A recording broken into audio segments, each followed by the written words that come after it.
जय जय श्री श्री राम। राम। स्वागत करते हैं आप सभी दोस्तों का हमारे इस चैनल में पाकिस्तानी हिंदू रिएक्शन 2.0। कैसे हैं भाई आप सभी लोग? उम्मीद करते हैं आप सभी लोग बहुत बढ़िया होंगे, अपनी लाइफ को एंजॉय कर रहे होंगे। जी तो आज की वीडियो की बात की जाए तो वीडियो शुरू करने से पहले आप सभी लोगों से हाथ जोड़ के निवेदन है कि हमारे इस चैनल को ज़्यादा से ज़्यादा सपोर्ट कीजिए। हाँ बिल्कुल। और आप सभी लोगों के मतलब के भरोसे पर, बलबूते पर ही हमने ये चैनल बनाया था।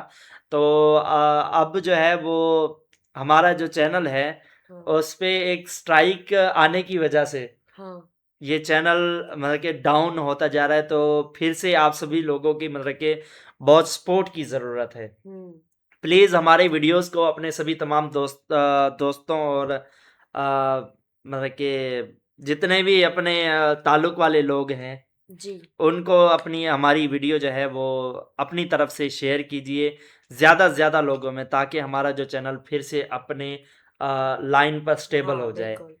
तो आज की वीडियो जो है वो अ, भी हमारे एक बहुत ही ख़ास सब्सक्राइबर ने, बहुत ही प्यारे सब्सक्राइबर ने हमें रिकमेंड की थी कि इस वीडियो पे जो है वो रिएक्ट किया जाए। तो वीडियो का टाइटल आप सभी के साथ शेयर कर देते हैं।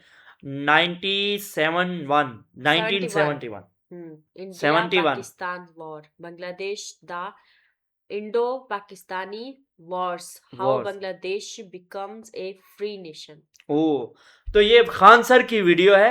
हम्म खान सर की वीडियो मतलब कि ये टीचर जो है इनका समझा मतलब कि इतनी नॉलेज है। हाँ इनके 40 लाख से भी प्लस इनके स्टूडेंट्स हैं। हाँ तो पहले हम वीडियो देख लेते हैं, उसके बाद फिर बात करते हैं। बने रहे हमारे साथ इस वीडियो के एंड तक। चलो जी। जय हिंद। सबसे पहले एक वार्निंग भैया, पाकिस्तान के लोग इस वीडियो को न देखें तो ही अच्छा है, क्योंकि इस वीडियो लेकिन में हम हम तो बताएंगे कि पाकिस्तानी कैसे हैं। हमारे भारत के वीर सिपाहियों ने 2 सैनिकों ने मिलकर पाकिस्तान के 93,000 फौजियों को घुटने टेका दिया था और दुनिया का सबसे बड़ा हार हुआ था और भारत के 2 सैनिक मारे गए थे लोंगेवाला में। हम इस वीडियो में बताएंगे कैसे PNS गाजी को डुबा दिया गया। ये भी बताएंगे कि चाइना पाकिस्तान का इतना बड़ा दोस्त बनता है लेकिन 1971 में क्यों नहीं बचा पाया, न चाइना बचा पाया और ना ही अमेरिका बचा पाया। इस हाँ वीडियो में हम A to Z बातें करेंगे। हाँ, इस हार अगर का आप तो इस सबको वीडियो को पता है, कंप्लीट पूरी देख दुनिया लेते को हैं तो पता है। कोई भी पाकिस्तानी की हैसियत नहीं होगी कि आपसे आंखें मिला सके। इसलिए इस वीडियो को देखते रहिएगा। यदि आप राष्ट्रवादी, अगर आप भारतीय हैं तो ही इस वीडियो को देखें। पाकिस्तानी और बाहर के चाइनीज वगैरह लोग इस वीडियो को न देखें, ये उनके लिए एक तरह का वार्निंग है, क्योंकि इसमें हम भारतीय सेना के हर उस वीर गाथा को बताएंगे जो एक हर भारतीय सुनना चाहता है। A to Z उस बातों को बताएंगे। पाकिस्तानी इस वीडियो को क्यों ना देखें तो भैया आप देख लीजिए यहाँ क्यों ना देखें, क्योंकि हम आज चर्चा करने वाले हैं इसकी। और इसका नक्शा किससे मैच करता है आप देख रहे हैं। If you don't believe then go on क्या गूगल। बात भाई है। किससे मैच करता है तो आप तो समझ में आ गया भाई, बुरा नहीं मानिएगा आप लोग। ध्यान से समझिए, जब भारत यार पाकिस्तान ये तो का कुछ ज्यादा विभाजन ही हुआ हो गया। तो उसी समय पाकिस्तान 2 भाग क्या में था। दिमाग एक लगाया इधर है। वाला जो एरिया है इसे हम लोग कहते थे पश्चिमी पाकिस्तान, जो मेन पाकिस्तान का एरिया है। और ये जो आज आप बांग्लादेश देख रहे हैं, ये बांग्लादेश नहीं था, बल्कि ये उस वक्त पूर्वी पाकिस्तान था। हाँ। पूर्वी पाकिस्तान के लोग बंगाली भाषा को बोलते लेकिन थे। पाकिस्तान और बांग्लादेश पाकिस्तान तो के काफी लोग इन दूर लोगों दूर है को ना, बड़ा फिर कैसे भद्दे हिस्सा था? मजाक करके बोलते थे, कहते तुम लोग गधे हो, कुछ नहीं जानते हो, किसी वो काम लायक नहीं हो। जो मतलब कि उस वक्त जब ये जो हुई थी, पार्टीशन हुई थी, हम्म ये धर्म के आधार पर पार्टीशन हुई थी। हम्म तो जहां पर मुस्लिम ज्यादा थे वो उस जगह को मतलब कि पाकिस्तान का हिस्सा करार दे दिया गया। अच्छा। तो बांग्लादेश में मुस्लिम ज़्यादा थे और पाकिस्तान में मुस्लिम ज़्यादा थे। तो इस एरिया को दोनों को पहले ये पाकिस्तान एक बना था, हम्म तब इन्होंने मतलब कि शोर मचाया था कि हमें जो है वो जगह थोड़ी हम्म मिली है। हम्म तो फिर दूसरा पाकिस्तान उनको बांग्लादेश दे दिया। तब बांग्लादेश नहीं था, वो सेकंड यूनिट था पाकिस्तान का। सो लोग, तुम लोग छोटे हो, काले हो, मतलब उल्टा सीधा मजाक कर रहे थे। पश्चिमी पाकिस्तान के लोग इधर के लोगों को पसंद नहीं करते थे। हो गया नहले पे दाला 1970 में। 1970 में इस पूर्वी पाकिस्तान के शेख मुजीबुर रहमान चुनाव जीत गए और वो यहाँ के प्रधानमंत्री के पद के चुनाव जीत गए। अब यहाँ की आर्मी ने क्या किया, उनको शपथ ही नहीं दिला रहे थे। इसलिए 70 के चुनाव जीतने के बाद शेख मुजीबुर रहमान जब देखे कि ऐसा है तो उन्होंने अपना भाषण दिया 7 मार्च को और कहा कि अब हम इस पूर्वी पाकिस्तान को एक अलग देश बनाएंगे जिसका नाम रहेगा बांग्लादेश। इस भाषण के वजह से आर्मी ने, पाकिस्तान की आर्मी ने 25 मार्च 1971 को गिरफ्तार करके अब पश्चिमी पाकिस्तान में अरेस्ट करके बंदी बनाकर रख दिया। और यहाँ पर जुल्म करना चालू कर दिया। कहाँ पर भाई? तो पूर्वी बंगाल में, पूर्वी पाकिस्तान में, पूर्वी बंगाल में नहीं, पूर्वी पाकिस्तान में इन्होंने जुल्म करना चालू कर दिया। शेख मुजीबुर रहमान के गिरफ्तारी के विरोध में यहाँ मुक्ति वाहिनी नाम कर एक विद्रोही गुट तैयार हो गया था, लेकिन पाकिस्तान के, पश्चिमी पाकिस्तान के लोगों ने इस पूर्वी पाकिस्तान पे इतना भयानक जुल्म किया कि इस पूर्वी पाकिस्तान में, इस पश्चिमी पाकिस्तान के लोगों ने यहाँ पर 30 लाख लोगों को कटवा दिया। 30 लाख लोगों को कटवा दिया। 4 लाख महिलाओं का बलात्कार कर दिया। अपने देश के 4 लाख औरतों का रेप किया यहाँ पे। इतना भयानक वो दृश्य है कि अगर हम उसको YouTube पे दिखा देंगे ना तो YouTube हमारे ऊपर क्लेम करेगा, भैया आप ये सब इतने भयानक दृश्य नहीं दिखा सकते। आप अंदाजा लगाइए इनकी क्रूरता का। ये अपने देश पर इतना भयानक जुल्म कर रहे हैं, इतना भयानक जुल्म किया। यार ऐसा तो नहीं करना चाहिए, इंसानियत को भी देखना चाहिए। गिरफ्तारी के बाद इस जुल्म का नतीजा ये हुआ कि अप्रैल 1971 तक भारत में यहाँ से लोग भाग के आ गए कि भैया हम जिंदा रहेंगे तब तो। और यहाँ 10 लाख लोग भारत में आ गए शरण लेने के, भैया हमको बचाइए। तो इंदिरा गांधी जानती थी कि जब तक यहाँ शांति नहीं होगा तब तक ये लोग वापस नहीं जा सकते थे। और शांति का एक ही था कि यहाँ पे घुस के इनको मारा जाए ताकि ये पश्चिमी पाकिस्तान वाले लोग यहाँ पर सुधर सके। तो इंदिरा गांधी ने इसके लिए बात की जनरल फील्ड मार्शल मानेकशॉ से। उन्होंने सेना प्रमुख मानेकशॉ से कहा, सर मानेकशॉ से, कि आप अभी युद्ध कीजिए, हम आदेश देते हैं आप अभी युद्ध कीजिए बांग्लादेश पे। हम अपने पड़ोसियों को इस तरह मरते नहीं छोड़ेंगे, आप इस पे हमला कीजिए। उस समय ये पूर्वी पाकिस्तान था। मानेकशॉ ने कहा कि नहीं, हम हमला नहीं करेंगे। कही अरे क्यों?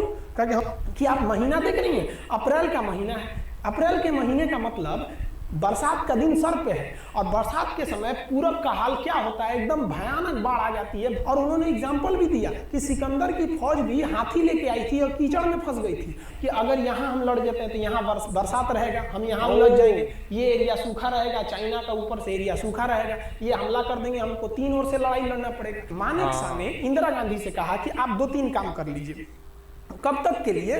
कि नवंबर तक हम लोग युद्ध नहीं करेंगे, लेकिन अप्रैल से नवंबर के बीच में हम अपने सैनिकों को इस एरिया में लड़ने के लिए ट्रेनिंग दे सकते हैं। मुक्ति वाहिनी, उसको हम ट्रेनिंग दे सकते हैं। और इसी में 1971 में हमारी जो थी भारत और रूस की एक समझौता पर हस्ताक्षर हो गया। अब हम लोगों ने पाकिस्तान को एक बारूद के ढेर पर बैठा दिया था। इंतजार था इस बात का कि उस बारूद में एक चिंगारी की और पाकिस्तान तबाह हो जाता। इत्तेफाक देखिए, उस बारूद के ढेर पर खुद चिंगारी जलाई पाकिस्तान ने। कैसे? तो समझिए कैसे। हम लोग का था कि इधर हम लोग ऑफेंसिव हो जाएंगे, मतलब इधर भयानक हमलावर हो जाएंगे, और इधर हम लोग डिफेंसिव रहेंगे, मतलब इधर कम हमला करेंगे, ताकि हम लोग का मेन मकसद पाकिस्तान से युद्ध नहीं था।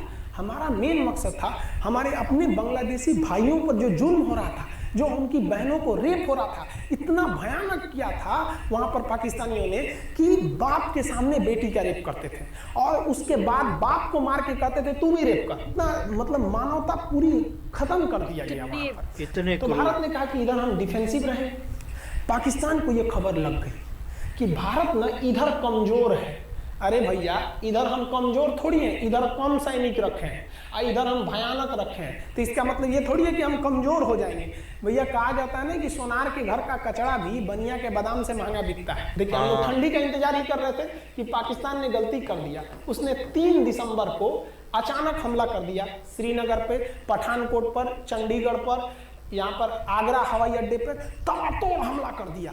एयरफोर्स का इतना भयानक हमला पाकिस्तान का भारत पर हुआ कि भारत देखते रह गया। धड़ पाकिस्तान की जहाजें एंट्री मार गई सब भारत में, उसकी एयरफोर्स एंट्री कर दी। इतना भयानक हमला था, इतना भयानक कि भारत का एक भी सैनिक नहीं मरा।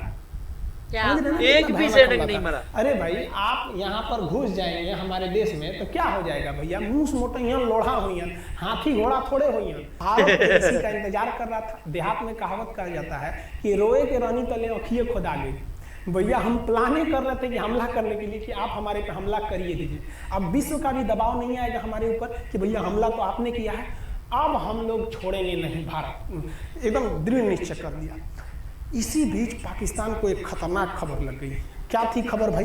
तो देखिए, पाकिस्तान को खबर लगी कि भारत की ज्यादातर फौज इस पूर्वी पाकिस्तान की ओर डिप्लॉयड है, और यहाँ राजस्थान के जैसलमेर जिला में एक जगह है लोंगेवाला। लोंगेवाला। उस लोंगेवाला में केवल और केवल 120 फौजी हैं। और अगर पाकिस्तान ने सोचा कि 120 फौजियों को हम रातों रात मार देते हैं तो उस समय एयरफोर्स रात में लड़ाई नहीं कर सकती थी, इसलिए इन्होंने लोंगेवाला में एंट्री मार दी, पूरी भयानक टैंक लेकर, फौज लेकर, इन्फेंट्री लेकर, और उसको वो लोग लोंगेवाला में घुसने के लिए चल दिए। और लोंगेवाला में भारत के पास केवल 120 सिपाही थे। हाँ, जिस पर बॉर्डर मूवी बनी है। हजारों की संख्या में टूट पड़े। लेकिन घबराना नहीं चाहिए, क्योंकि चींटियां तादाद में कितनी भी क्यों ना हो जाए, गन्ना घसीट के नहीं ले जा सकते। लोंगेवाला में जो ड्यूटी थी उस समय कुलदीप सिंह चांदपुरी जी का। अच्छा, कुलदीप सिंह चांदपुरी सरदार हैं, आप देखे होंगे बॉर्डर मूवी में इनका रोल सनी देओल ने किया है। अब ये कुलदीप सिंह, ये भैया पंजाबी सिख, अब ये लोग 1.25 लाख से नीचे कुछ सोचते ही नहीं है। चिड़िया नू में बाज लड़ावा, गिदड़ नू में शेर बनावा, और 1.25 लाख नू एक लड़ावा, तब गोविंद सिंह नाम रखावा। खबर आया कि आपसे जो लड़ने आ रहे हैं ना पाकिस्तान की ओर से, वो ब्रिगेडियर तारिक मीर आ रहा है। उसके पास टैंक 2800 फौज है, बहुत ही तेज रफ्तार से आ रहा है। आपके पास केवल 120 जवान है। आप पीछे हट जाइए, आप पीछे हट जाइए, क्योंकि आपको हम ना, आप बहादुर हैं इसमें नो डाउट, लेकिन आप कैसे लड़िएगा उतनी भयानक फौज के पास यहाँ। उन्होंने कहा खालसा सिख है, नहीं हट सकते हम दिखा देंगे कि हम 120 भी उन पर क्या पड़ेंगे, भारी पड़ेंगे। इनके पास ना ही टैंक को उड़ाने के लिए कोई संसाधन थे, टैंक को मारने के लिए एक जीप पर लगा हुआ छोटा सा तोप था, और इनके पास 3 ठो माइंस लगे थे। माइंस समझते हैं आप लोग, टैंक जो होता है ना बम, उसको उड़ाने के लिए माइंस लगाए जाते हैं। तो देखिए ध्यान से, ये है माइंस, ये माइंस होते हैं। इस पर अगर टैंक चढ़ता है ना तो टैंक ब्लास्ट कर जाता है। तब इन्होंने दिमाग लगाया, इन्होंने क्या किया, जो खाली रेगिस्तान था ना उसमें ना आगे की ओर 3 ठो ओरिजिनल माइंस को लगा दिया, और जो खाना खाने वाला टिफिन होता है ना 4 खंडे वाला, इसे उस टिफिन को इन लोगों ने रातों रात ना बिछा दिया ऐसे लाइन से। देखिए लाइन से पाकिस्तान की टैंक आई तो शुरुआत में तो भैया ओरिजिनल माइंस था, धड़ाम से लगा, पाकिस्तान की टैंक उड़ गई। पाकिस्तान का एक टैंक उड़ा, फिर दूसरा उड़ा, तीसरा उड़ा, पाकिस्तानी एकदम डर गए सब। ब्रिगेडियर तारिक मीर कहे कि भैया यहाँ तो माइंस लगा के रखा है इन लोगों ने, एक काम करो इंजीनियरों को बुलाओ, पूरा माइंस निकालो। अब ब्रिगेडियर जो हमारे मेजर कुलदीप सिंह थे, ये जानते थे कि बाबू अगर हम तुमको रात भर रोक दिए ना तो सुबह हमारी एयरफोर्स आएगी, तुमको जिंदा नहीं छोड़ेगी। इन्होंने पूरा टिफिन बिछाया था। इन पाकिस्तानियों ने 6 घंटे लगा दिए उनको निकालने में। तो डर के मारे टिफिन निकालते थे, अरे बाप रे बाप, और टिफिन में तो ईटा पत्थर भर देते थे और डर के ले जाते, माइंस से लगाते। इन लोगों ने पूरी रात बिता दी। 3 बज गया, 3 बजे इनको पूरा सन्नाटा दिखा कि भैया ये तो टिफिन है, ये रेगिस्तान में तो टिफिन है। अब उन्होंने कहा कि आदेश दिया कि हमला करो। तो कुलदीप सिंह जो थे चांदपुरी, उन्होंने बालू के बीच में ऐसे गड्ढे बना रखे थे और अपने फौजियों को ना 2 किलोमीटर एरिया में बिछा दिया था, एक उधर एक इधर एक इधर। तो चारों ओर से फायरिंग होती थी। पाकिस्तानियों को लगी ना कि भैया हमको गलत इन्फॉर्मेशन मिल गया, 20 गो मिल के ऐसे थोड़े मारेगा सब, उधर से गोली इधर से गोली, धाड़ बम गोला दारू सब चल रहा है यहाँ पर। इतना भयानक कहीं कोई 120 आदमी मिल के ऐसे मारता है? नहीं भाई, इतना भयानक सुनसान एरिया में कहां से कौन मार रहा है, एकदम तबाही मचा दिया। कुलदीप सिंह चांदपुरी ने क्या तबाही मचाया था आप देखना चाहते हैं तो देखिए उन लोगों ने क्या तबाही मचाया था। ये है पाकिस्तान का टैंक, ये धज्जी उड़ गया था टैंक का, थूथू तोड़ दिया इसका यहाँ पे।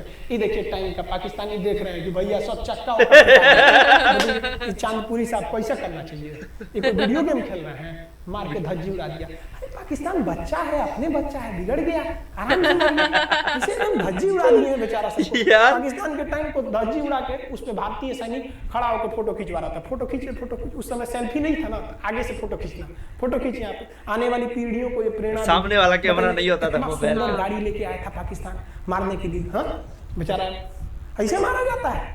हाँ अरे ब्रिगेड मेजर साहब आप भी बच्चा है, बच्चा को थोड़ा आराम से मारिए। देखिए इसका थोबड़ा बिगाड़ दिया गाड़ी का।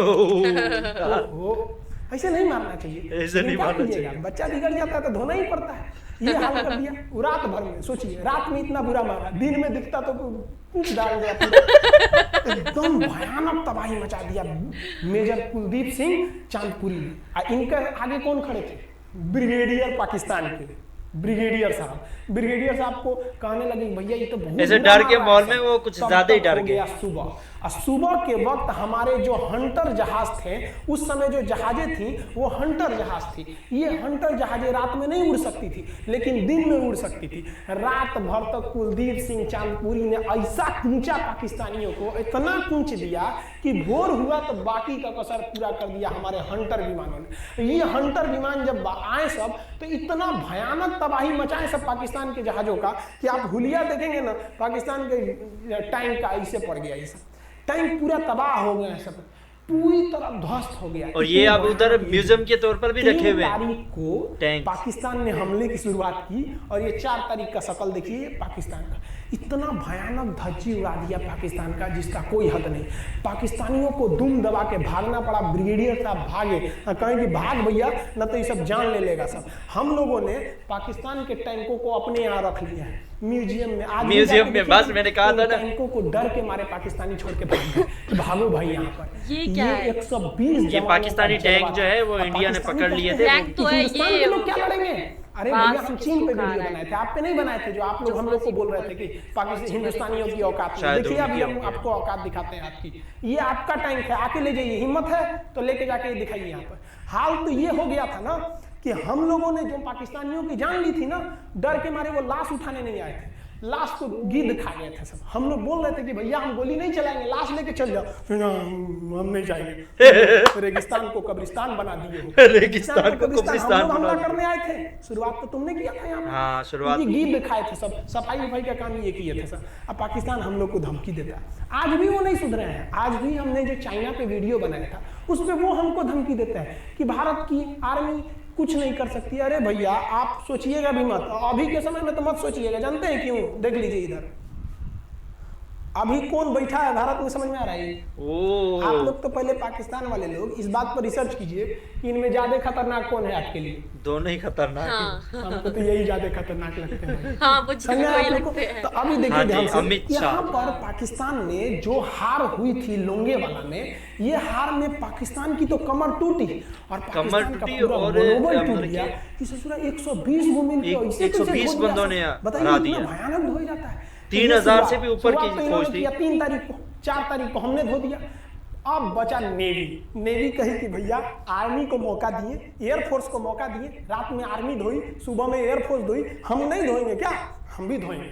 नेवी कब पहुंची? 5 दिसंबर 1971 को कराची पहुंच गई। और कराची में जब पहुंची ना तो कराची को तबाह कर दिया। इतना भयानक बम्बार्डमेंट किया कराची पर कि कई दिन तक कराची बंदरगाह पर आग लगा था। और कराची बंदरगाह को तो उन्होंने ऐसा धज्जी उड़ाया जिसे लग रहा था सिंधु सभ्यता बना दिया उनको। तो पाकिस्तान की, पश्चिमी पाकिस्तान का कमर टूट गया। पाकिस्तान वालों ने कहा कि ससुरा सब बोल रहा था सब कि हम इधर डिफेंसिव है, ज्यादा हमला नहीं करेंगे, ज्यादा हमला इधर करेंगे। ससुरा इधर कैसे मार रहा होगा सब, अभी इधर भी बताते हैं कैसे मारा सब। ये कराची पहुंच गया। आप देखेंगे क्या हाल किया था सब कराची में। कराची में जब मारा गया था ना इन पाकिस्तानियों को, तो ये पाकिस्तानी भाग गए थे सब ग्वादर में। ये पाकिस्तानी भाग गए थे सब ग्वादर में। ये ग्वादर भाग गए। अभी इनसे ग्वादर भी जाने वाला है, पूरा राज्य चला जाएगा इनसे, बलूचिस्तान। छुप के गए थे लोग ग्वादर बंदरगाह पे। अगर हम झूठ बोल रहे हो तो आप खुद पता कीजिएगा अपने यहाँ के इतिहास में भाई। हिंदुस्तान ये ग्वादर बंदरगाह पे छुप गए थे सब। आप देखिए कराची का क्या हाल हुआ था उस समय। हमारे एयर नेवी ने क्या हाल किया था। पाकिस्तान का जितना जहाज बस मिल जाए कि भैया ये जहाज किसका है, तो भैया जब पता चले कि भैया ये जहाज पाकिस्तान का, ये हाल हो जा रहा था जहाज का। यहाँ देख लीजिए इनका पूरा ध्वस्त। भैया ऐसे मारा जाता है? हाँ, अरे भाई सॉरी, बच्चा की तरह मारना चाहिए। इंडिया की नेवी ने भी हद कर दिया। बताइए इस तरह मारा जाता है?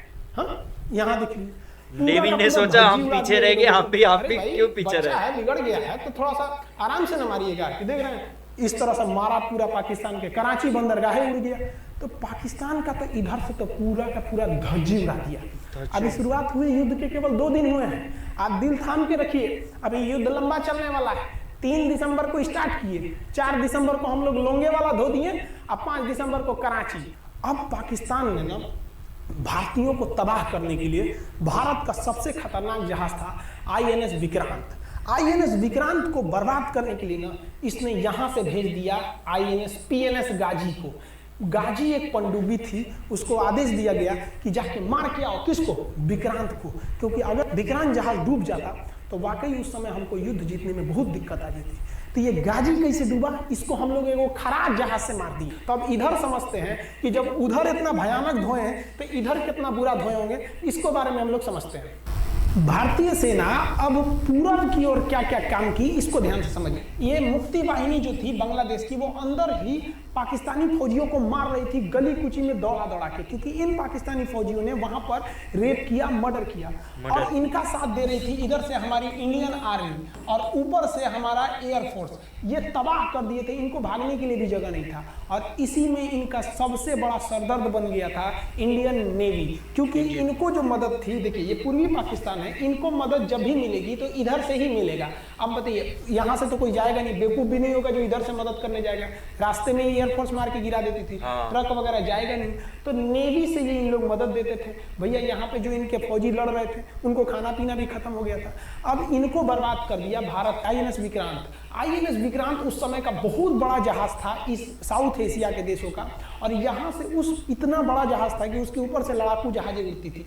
वो एयरफोर्स यहाँ से भी बम मारता था, मिसाइलें मारता था, ऊपर से लड़ाकू जहाजें और हेलीकॉप्टर छोड़ देता था, जो ताकि मुक्ति वाहिनी को कोई दिक्कत ना हो। मुक्ति वाहिनी मारती थी और आर्मी पूरी तरह से उसने यहाँ से हमारा विक्रांत ने चटगांव बंदरगाह को तबाह कर दिया। अब बांग्लादेश का देखिएगा वर्तमान में, उस समय तो पूर्वी पाकिस्तान था, ये चटगांव उस समय पाकिस्तानी आर्मी नेवी का एक बहुत बड़ा केंद्र था। इधर हम लोग ने उड़ा दिया कराची, इधर उड़ा दिया हम लोग ने चटगांव। अब मुक्ति वाहिनी को कोई खास दिक्कत नहीं आ रहा था। अब पाकिस्तान ने कहा कि हर हाल में इस विक्रांत को बर्बाद करो। देखिए ये विक्रांत है, विक्रांत जहाज जो था, इस पे से इसके ऊपर देखिए आपको लड़ाकू जहाजें दिखी। पीएनएस गाजी को क्या आदेश दिया गया था भाई, कि तुमको जाना है और इस विक्रांत को बंगाल की खाड़ी में जाने के बाद इसी में डुबा देना। विक्रांत कितना अब पाकिस्तान वालों का इतना दिन तो अच्छा था नहीं, भारतीय खुफिया एजेंसी को पता चल गया कि पाकिस्तान की पनडुब्बी, वो समुद्र के अंदर अंदर चलती है, उसको साइलेंट किलर कहा जाता है।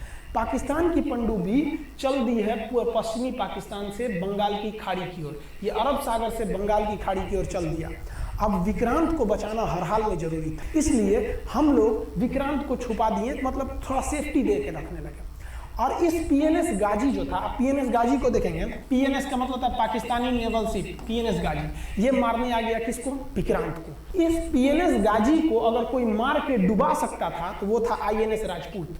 लेकिन ये जो आईएनएस राजपूत आप इमेज में देख रहे हैं, ये उस समय समस्या क्या था इस आईएनएस राजपूत के साथ, कि इसकी इंजन में कुछ खराबी आ गई थी और ये बिगड़ गया था, और बिगड़ के इसको विशाखापट्टनम पे बनाया जा रहा था, रिपेयर किया जा रहा था, इंजन ही गड़बड़ हो गया था। तो भारतीयों का यहीं पे दिमाग काम आया। भारतीयों ने सोचा क्यों ना हम पीएनएस गाजी को खुद बुला के लाए, कहां पर, विशाखापट्टनम पे।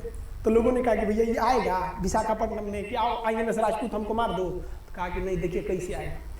भारतीयों को पता था कि हिंदुस्तान में पाकिस्तानियों के कुछ ना कुछ जासूस होंगे और वो पाकिस्तान को पल पल की खबर दे रहे होंगे। भारतीयों ने क्या किया, आईएनएस विक्रांत के जितने भी अधिकारी थे उनसे कहा कि आप लोग अपने अपने घर फोन कीजिए कि हम विशाखापट्टनम आ रहे हैं, तुम लोग हमको छुट्टी मिला है, विशाखापट्टनम में 10 दिन रुकेंगे, हमारे लिए तुम लोग खाना पीना अच्छा से बनाओ।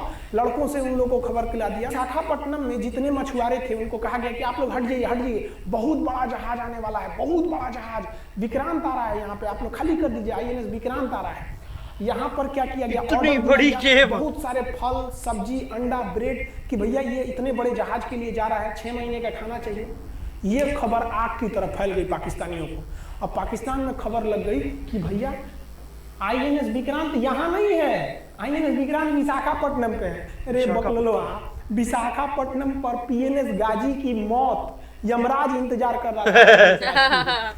राजपूत था पीएनएस गाजी, ये मुड़ गया किधर की ओर, विशाखापट्टनम की ओर। और विशाखापट्टनम पर चुपचाप शांति से खड़ा हुआ जहाज आईएनएस राजपूत इंतजार कर रहा था। तो पानी के अंदर अंदर आओ, ये अभी बाहर निकला हुआ है, पानी के अंदर रहती है। और आईएनएस राजपूत देखा कि ये आ रहे हैं, वो आईएनएस राजपूत को मारता कि इससे पहले ही आईएनएस राजपूत मार के तबाह कर दिया पीएनएस गाजी को। पीएनएस गाजी पर को डूबने के बाद पाकिस्तान को बहुत बड़ा सदमा लग गया। पाकिस्तान को ये एहसास हो गया कि अब हम कभी नहीं जीत सकते हैं, क्योंकि ये पीएनएस गाजी अमेरिका से खरीदा हुआ एक बहुत ही शक्तिशाली पनडुब्बी थी जिसे कोई डुबा नहीं सकता था, और हम लोगों ने उसको इस जहाज से डुबाया जो जहाज खराब हो चुका था, भारतीय सेना का मोराल पूरे 7वें आसमान पर था और पाकिस्तानी दिन पर दिन बर्बाद हो रहे थे। अब पाकिस्तानियों को लगा अब क्या करेंगे, तो पाकिस्तानियों ने अमेरिका में फोन किया, भैया आप कुछ कीजिए। तो अमेरिका ने ना यूएनओ में मुद्दा उठा दिया, यूनाइटेड नेशन ऑर्गेनाइजेशन, इसकी जो सिक्योरिटी काउंसिल है, सुरक्षा परिषद, इसने कह दिया पूर्वी पाकिस्तान पर जुल्म कर रहा है, मार रहा है। तो रसिया उस समय हमारा साथ दिया, कहा कि तू देर जानता है जुल्म कर रहा है, भारत जो कर रहा है सही कर रहा है, हम इस प्रस्ताव के खिलाफ में वीटो करते हैं। वीटो अगर कोई देश, 5 देश को वीटो है, इस पर अलग चर्चा करेंगे, अगर किसी ने वीटो कर दिया तो वो प्रस्ताव रद्द हो जाता है। तो पाकिस्तान की एक और उम्मीद यहाँ पर अपना दम तोड़ दी। अब पाकिस्तान कहा अमेरिका से कि भैया आप ही हमको बचा लीजिए। तो अमेरिका ना भारत, पाकिस्तान की ओर से भारत पर हमला करने के लिए अपना सबसे खतरनाक जहाज भेज दिया, 7वां बेड़ा। देखेंगे 7वां बेड़ा इतना भयानक था, 7वां बेड़ा ये अमेरिका का साथ अकेले चलता ही नहीं था, इतनी पूरी फौज के साथ, नेवी के साथ चलता था। ये किस लिए आया था? विक्रांत को डुबाने के लिए, और इसका साइज विक्रांत से डबल था, इसके आगे विक्रांत नहीं टिक पाता। अब इंदिरा गांधी भी टेंशन में रह गई ले। तब उस समय इंदिरा गांधी को याद आया कि भैया हमारा एक और तो हम समझौता करके आए हैं, अगर अमेरिका पाकिस्तान का साथ दे सकता है तो रूस से हम भी तो समझौता करके आए हैं। तो भारत ने रूस को कहा कि भैया अमेरिका इतना भयानक 7वां बेड़ा भेज दिया, भारत ने रूस से 7वां बेड़ा। रूस ने कहा टेंशन क्या लेते हैं, देखो बोलते हैं। रूस ने परमाणु पनडुब्बी भेज दी और रूस ने अपना 40वां बेड़ा भेज दिया। आप देखेंगे ये रूस का 40वां बेड़ा है, ये अपने भारी भरकम जहाजों के पूरे ग्रुप के साथ चल दिया, कहा कि चल भैया देखते तुमको कौन मारेगा भारत को। और अमेरिका ने सीधा कह दिया कि भैया विक्रांत पर अगर आपने हमला किया तो ये हमला हम रूस पर हमला मान लेंगे। यहाँ पर खड़ा था भारत का विक्रांत और उसकी सपोर्ट में खड़ा था रूस का 40वां बेड़ा। और अमेरिका, रूस ने यमन से अपनी एयरफोर्स को भी कह दिया था कि भैया तुम भारत की देखभाल करना। तो भारत की सुरक्षा के लिए इतने लोग, और अमेरिका अपना 7वां बेड़ा लेके यहाँ मुंह देख रहा था, और ब्रिटेन ने भी अपने ईगल नाम के बेड़ा को भी भेज दिया था। तो ये 2 लोग हमारे खिलाफ आ गए थे लड़ने के लिए कि अब बताइए, हम लोग बांग्लादेश की भलाई सोच रहे थे, और अमेरिका का 7वां बेड़ा और रूस का ब्रिटेन का ईगल हम लोग के खिलाफ था, और हमारा अपना विक्रांत और रूस की एयरफोर्स और उसकी 40वां बेड़ा हमारे साथ थी। ये पूरी तरह से बाउंड्री बना दिया था 40वां बेड़ा। 40वां बेड़ा का कहना था कि भैया हमारे जहाज पर ऑटोमेटिक मिसाइल लगी है, तुम अगर इधर आओगे तो हम मार देंगे तुमको ऐसे ही। हाँ। रूस ने अपनी सारी पनडुब्बियों को ऊपर उठा दिया, समुद्र के ऊपर, ताकि सैटेलाइट से और दूसरी निगरानी से देखा जा सके, और यही हुआ भी। वो लोग रूस के इतने खतरनाक जहाजों के ग्रुप को देखकर घबरा गए, इतना घबरा गए कि ब्रिटेन ने कहा था we are too late. Britain का ईगल बेड़ा अमेरिका के 7वां बेड़ा से कह रहा है गिरे उधर मत जो, बहुत देर हो गया, वो पहले पहुंच गया रूस, तबाह हो जाओगे। तो 7वां बेड़ा ने धमकी दिया कि हमारे जहाज में परमाणु बम लदे हुए हैं। तो 40वां बेड़ा ने रिप्लाई किया था कि हम भी जब चले थे ना तो परमाणु बम लादे के चले थे, और गिनती जब कर रहे थे तो हम भी गिनती किए थे, 250 हमारे पास भी परमाणु बम था। ज्यादा था कि सोचे कि कौन गिनेगा, बाद में गिनेंगे, आ जाओ देखते हैं किसके पास रूस ने हमसे सच्ची दोस्ती निभाई, सच्ची दोस्ती निभाई। और इधर शेख मुजीबुर रहमान की जो मुक्ति वाहिनी थी वो अपना काम कर रही थी। अब भारत आर पार की लड़ाई में था, पाकिस्तान हर मोर्चे पर हारते जा रहा था। भारत सरकार ने पाकिस्तान पर मनोवैज्ञानिक दबाव बनाने के लिए निर्मलजीत सिंह अरोड़ा ने एक प्लान बनाया। उन्होंने एयरफोर्स को पूर्वी पाकिस्तान यानी जो अभी बांग्लादेश है, तो ढाका के ऊपर एयर ड्रॉप करा दिया, हवाई जहाज से सैनिकों को उतार दिया, और उन सैनिकों के भेष में उसमें सैनिक कम थे, और उसमें केवल पुतलों को नीचे उतारा गया था। ये केवल इंडियन आर्मी जान रही थी कि पुतला नीचे उतरा है सर, लेकिन मीडिया ने तो इसको खबर को आग की तरह फैला दिया। और इसमें हम धन्यवाद देना चाहेंगे हाथ जोड़कर BBC न्यूज का। BBC ने ये छाप दिया कि इंडियन एयरफोर्स ने ढाका पर 5000 एयर ड्रॉप करा दिया फौजियों को। अब ये गली गली खोज खोज के पाकिस्तानी फौजियों को मारेंगे कि तुम क्यों मार रहे हो हमारे बांग्लादेशी भाइयों को। और बांग्लादेश की मुक्ति वाहिनी वैसे ही उनके पीछे पड़ी हुई थी। हाँ, ये भी है। पाकिस्तानियों का पूरा मनोबल टूट गया, पाकिस्तानी गली गली छुप गए सब। सोचिए ये पुतला से डर जा रहे थे सब, रियलिटी में पुतला गिराया गया था, यानी दिमाग से हर तरफ से हराया है। अब एयरफोर्स ने देखा कि उसकी एक छोटे से वैज्ञानिक दबाव का इतना खतरनाक असर पड़ा है। एयरफोर्स ने कहा कि अब एक काम करते हैं, अब आर पार को अब ठोक डालते हैं पाकिस्तान को, अब जो होगा सो देखा जाएगा। एयरफोर्स ने बांग्लादेश के जो गवर्नर थे उनके घर पे हमला कर दिया। अब वो घर में नहीं थे, वो तो बच गए। बचने के बाद डर क्या होता है, देखिए डर किसको कहा जाता है। जो उनके गवर्नर हाउस थे AH मलिक, इन्होंने त्याग पत्र दे दिया, भैया जिंदगी रहेगी तो बहुत है नौकरी। सोचिए गवर्नर, क्योंकि पाकिस्तान में एक राज्य ही तो था पूर्वी पाकिस्तान, इस्तीफा दे दिया। जैसे हमारा एक राज्य है उत्तर प्रदेश, बिहार, महाराष्ट्र, वहां पे भी गवर्नर होते हैं ना, संवैधानिक हिसाब से गवर्नर मालिक होता है उस जगह का। त्याग पत्र दे दिए। सोचिए ये डर था उनके अंदर। निर्मलजीत सिंह अरोड़ा जो लेफ्टिनेंट जनरल थे, जनरल तो हमारे मानिक शाह थे, लेफ्टिनेंट जनरल थे जिन्हें बांग्लादेश जीतने की जिम्मेदारी दी गई थी, मतलब उसे सुरक्षा करने की जिम्मेदारी दी गई थी। वो पाकिस्तान के लेफ्टिनेंट जनरल नियाजी से बात किए और उन्हें कहे कि हम आपको आधा घंटा का टाइम देते हैं और आप इस आधा घंटा में विचार कीजिए आप सरेंडर करते हैं कि नहीं। अगर आप सरेंडर कर देंगे तो हम आपको गारंटी देते हैं कि आपके सैनिकों को जिंदा रखा जाएगा, और अगर आप हमारी बात को नहीं मानेंगे, देखिए गवर्नर साहब के घर है, कोई ठीक नहीं है, आपके घर पे भी यही हो जाएगा। क्योंकि अगर आप हमारे सामने सरेंडर नहीं करिएगा तो याद रखिए हम अपने हमले को 10 गुना और तेज कर देंगे। और हाथ तो आप चारों ओर से गए हैं। भारत चाहता था कि जल्दी से जल्दी इस युद्ध को खत्म किया जाए, क्योंकि अब ये अंतर्राष्ट्रीय मैटर हो चुका था। अब अमेरिका दुनिया का मैटर हो चुका ले लिया था कि भैया हमारा जहाज मार के गिरा दिया। PNS गाजी उसी की पनडुब्बी थी, वो तो पाकिस्तान को दिया। 7वां बेड़ा को नहीं घुसने दिया था। अमेरिका की किरकिरी हो रही थी, ब्रिटेन के ईगल को घुसने नहीं दिया, उसकी किरकिरी हो रही थी। अब भारत को उस समय लोग कहते कि गरीब देश है, अभी भी आजाद हुआ है। 1971 में हमारी यही हाल थी और सारे लोग कर रहे थे, उसको गरीब समझ रहे थे, रोवा के रख दिया अमेरिका को, हर जगह धो दिया पाकिस्तान को। अब बेचारा नियाजी क्या कर सके। नियाजी को आधे घंटे का टाइम दिया गया। 16 दिसंबर 1971, याद रखिएगा दिन, 16 दिसंबर 1971। ये हमारे इतिहास का 13 दिन के युद्ध में हमने पाकिस्तान को धूल चटा दिया था, क्योंकि 3 दिसंबर को पाकिस्तान ने युद्ध स्टार्ट किया था और 16 दिसंबर हम लोगों ने जनरल नियाजी से आत्मसमर्पण करवा लिया।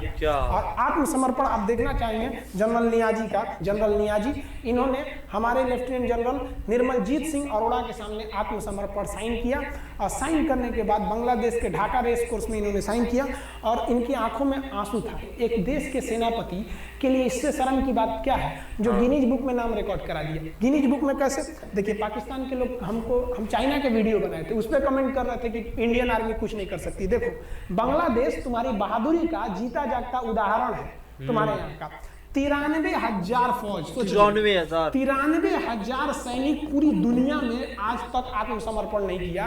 ये 93,000 लोगों ने आत्मसमर्पण कर दिया। देख लीजिए, आत्मसमर्पण अपना बंदूक उतार फेंक दिए, अपने स्टार नोच के उतार दिया कि भैया हम लीजिए आत्मसमर्पण कर रहे हैं, बेल्ट उतार के दे दिया, अब चलिए जहां ले जा रहे हैं, जितना लाठी मारना है हमारी, आत्मसमर्पण। ये वही पाकिस्तान है, याद रखिए। आप याद कीजिए, हमारे 120 सैनिकों ने आपको धूल चटा दिया था लोंगेवाला में, केवल 2 सैनिक मरे थे लोंगेवाला में, और पूरी की पूरी आपको भगा दिया था 4 दिसंबर को ही।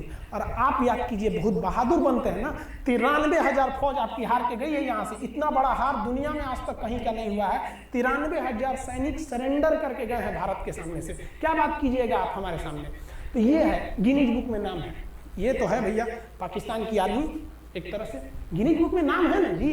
भले हारने से नाम है तो क्या हुआ, पाकिस्तान के लिए इससे खुशी की बात क्या हो सकती है कि भैया गिनीज बुक के नाम है। अब इन लोगों को जेल में बंद कर दिया गया। बाद में हम लोगों ने इन्हें छोड़ भी दिया था। और इस सरेंडर के बाद बांग्लादेश की जो मुक्ति वाहिनी थी उसके चेहरे पर ये मुस्कान थी कि बांग्लादेश अब स्वतंत्र हो गया। ढाका इंदिरा गांधी का स्टेटमेंट था, ढाका स्वतंत्र राजधानी है स्वतंत्र बांग्लादेश की। ये खुशी थी बांग्लादेशियों के चेहरे पर, जिनकी बहनों की इज्जत आबरू लूट ली गई थी उन्हीं देश की फौजियों के द्वारा। जिन ये जो नियाजी थे, जब इन्हें लेफ्टिनेंट गवर्नर बना के भेजा गया था बांग्लादेश में, तो ये नहीं पूछे थे कि बांग्लादेश का स्थिति क्या है, ये पूछे थे कि जिन लड़कियों का रेप हुआ है वो कहाँ है, सब दिखाओ तो, मतलब ये भी जाके करेंगे, ये हाल ये इनके चेहरे पे मुस्कुराहट थी। बात फिर मुजीबुर रहमान को पाकिस्तान से स्वतंत्र कराया गया। भारत ने जो अपना वादा किया था कि शेख मुजीबुर रहमान को स्वतंत्र करेंगे, बांग्लादेश को स्वतंत्रता दिलाएंगे, उनके अधिकारों के लिए लड़ेंगे, भारत ने अपने वादा को पूरा किया। आज शेख मुजीबुर रहमान की बेटी शेख हसीना बांग्लादेश की कमान संभाली हुई है। शेख हसीना, जब हमको याद है जब वो भारत आई थी तो एयरपोर्ट पे, तो मोदी जी एयरपोर्ट पर रिसीव करने गए थे, जबकि ऐसा नहीं इतनी होता है। इज्जत दी उनको। शायद ही बांग्लादेश की प्रधानमंत्री को पूरी दुनिया में कोई बड़े देश का राष्ट्रपति रिसीव करने जाए, प्रधानमंत्री रिसीव करने जाए, तो भारत अपने पड़ोसियों का इतना ख्याल रखता है, चाहे वो नेपाल हो, भूटान हो, सबके साथ। अभी हाल फिलहाल में नेपाल के लोग थोड़ा गुस्सा हैं लिम्पियाधुरा काला पानी को लेके, लेकिन ऐसा नहीं है कि हमारा नेपाल के साथ कोई खराब रिश्ता है। हमारा नेपाल के साथ रोटी और बेटी का रिश्ता है। बांग्लादेशियों के साथ हमारा बहुत ही अच्छा संबंध रहा है। आज हमारे बांग्लादेश के साथ बहुत ही मधुर संबंध है। और बांग्लादेश को जो पाकिस्तान के लोग कहते थे ये किसी काम लायक नहीं है, ये वाले भाई लोग पाकिस्तान से आगे निकल गए। आज इनका मलमल का कपड़ा, जूट और पाम ऑयल पूरी दुनिया में फेमस है। जहाजों की मरम्मत में, मतलब जहाज के रिपेयरिंग में बहुत आगे निकले हैं बांग्लादेश के लोग। आई होप आप समझ गए होंगे। इस युद्ध के बाद अगर भारत चाहता तो भारत पाकिस्तान के पश्चिमी भाग को भी कब्जा कर लेता, क्योंकि यहाँ तो हम लोग हराए ही थे। उनके 93,000 फौज तो हम लोग जिंदा पकड़ लिए थे। हम उन्हीं को कह देते बंदूक लगा के कि कश्मीर खाली करो, हमारा यहाँ से वापस जाओ। लेकिन बावजूद हमने इंसानियत दिखाई थी पाकिस्तान के ऊपर। इसका बदला है पाकिस्तान ने हमें क्या दिया पता है?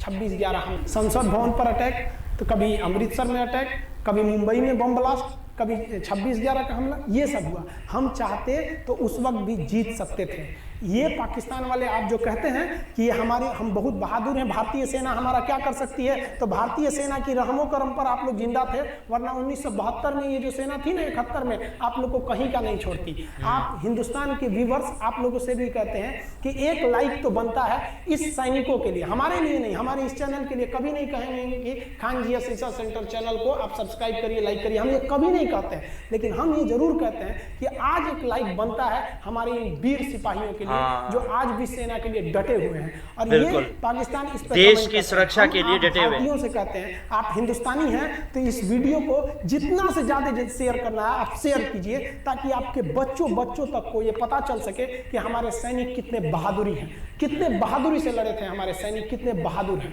और इस वीडियो को आप इतना शेयर कीजिए कि पाकिस्तान तक पहुंचे और वहां का बच्चा इस वीडियो को देखे, ताकि उनके अंदर भारतीय सेना का जो डर है वो बैठे।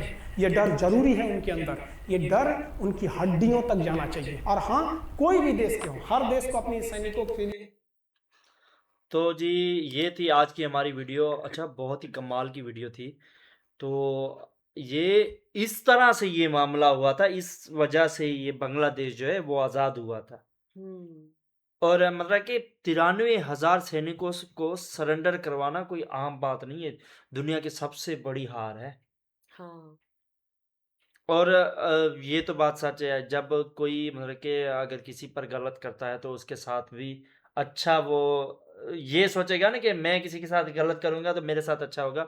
ऐसा नहीं है भाई, जो जिसके साथ गलत करता है उसके साथ गलत होता है फिर। अच्छा, मैं ये चीज देखकर ज्यादा हैरान हो गई थी जब जंग हुई थी इंडिया पाकिस्तान की, जिसपे मूवी भी बनाई गई है बॉर्डर। तो पाकिस्तान के जो भी सैनिक मरे थे उन लोगों को मतलब पाकिस्तानियों ने उठाया तक नहीं, उन्हें चील कैसे उठाते? अगर उठाने जाते उन्होंने वो ये सोच के बैठे थे कि मतलब अगर हम उठाने गए तो हमारे और सैनिक मारे जाएंगे। हाँ, शायद लेकिन उन्होंने ऐसे कहा था कि हाँ कि आप लेके जाओ, आप इसका अंतिम संस्कार करो, जो भी करना चाहते हो, अंतिम विदाई दो। लेकिन उसी वो गोली नहीं होते ना, बाज वो खा गए। बाज नहीं, गिद्ध। हाँ, बाज और चीज होती है, ये गिद्ध होता है। बाज जो होता है वो एक अलग होता है, वो कभी मरा हुआ जानवर नहीं खाएगा, वो अपना ताजा शिकार करके खाएगा। अच्छा, इसे गिद्ध कहते हैं। ये अक्सर मरे हुए में भी दिखाता है, अगर ये मरा हुआ जानवर के खाते हैं। इनको शिकार करने का शौक नहीं होता, ये जब मर जाता है तब खाते हैं। और बाज जो है वो अपना ताजा शिकार करके ताजा खाता है, इसलिए उसको बाज कहते हैं और इसको गिद्ध कहते हैं। अच्छा, इतना खौफ पाकिस्तानियों के दिलों में।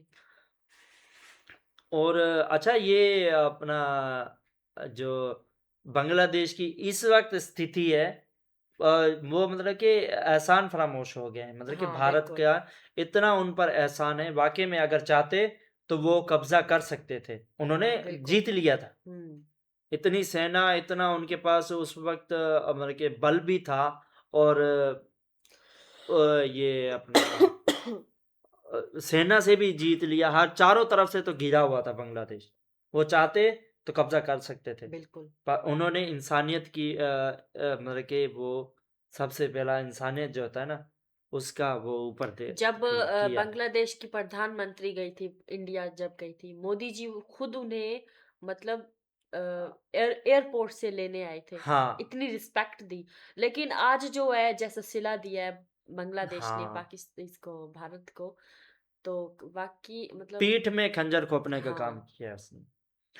पर बहादुरी का काम वो देखो, कहाँ 120 सिपाही और कहाँ इतनी सारी फौज टैंक लेकर आए दे, और अक्लमंदी से जीते। मुझे तो उस पे हंसना आ रहा है, जो वो टिफिन के रखे थे, टिफिन रखे थे। रात को उनके 3 टैंक जो उड़ जाए, दूध का जला छाछ भी फूक फूक कर पीता है। लेकिन वो जो टैंक जो उड़े थे, उन्होंने रखे तो टिफिन थे ना, 2-3 जो है मैं वो। वही तो बात कर रहा हूँ कि दूध का जला छाछ भी फूक फूक कर पीता है, मतलब कि लस्सी भी ना वो फूके दे दे कर पीता है। हम्म। तो उनको लगा ये सारे जो है, 1-2 ब्लास्ट हुए तो उन लोगों ने एक दो नहीं समझा, 3 ब्लास्ट हुए, 3 ब्लास्ट हुए तो उन लोगों ने समझा ये ये सारे सारे बॉम्ब्स ही है, माइंस ही हैं। तो माइंस। उन्होंने बहुत एहतियात, और उन्होंने क्या काम किया, उसमें पत्थर डाल के मतलब कि भारी कर दिया, भारी कर जितना दिया। होता है ना हाँ हाँ। एक माइन भारी, उतना ही भारी कर दिया।